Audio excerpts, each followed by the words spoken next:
Tanseño, marcha at musika, bayan ay nakikilala.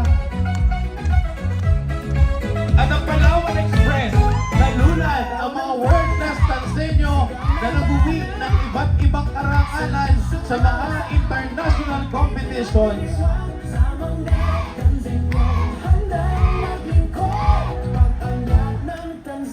Muli atin pong natutunghayan ang pagpasok po at pag-usad ng Imperial Network Incorporated.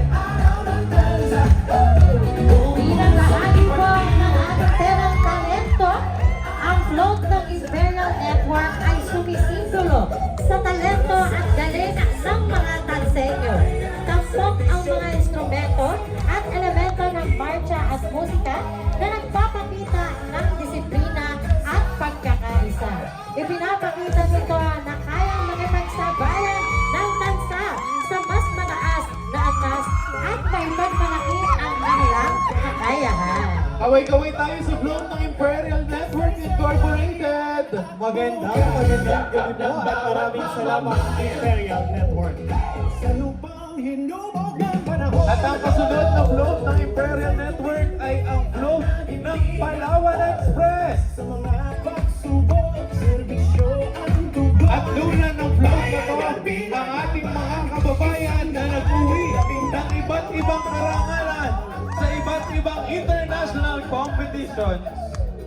Patunay na ang isang pagiging Tanseño ay dapat natin ipagmalaki.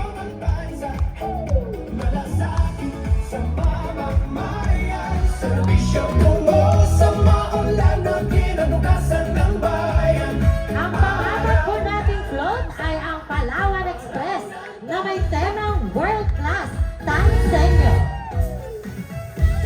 Ang disenyo ng float ay hangos sa Palawan Pay, ang digital e-wallet ng Palawan Group of Companies.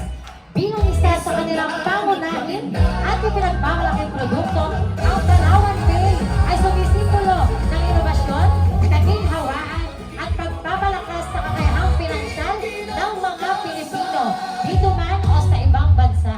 Higit pang pinatingkan ang konsepto sa pamamagitan ng pagpapakita ng mga world-class na Tanseño sa larangan ng sports na nagbibigay diin sa kahusayan, talento at kompetitibong diwa ng bayan.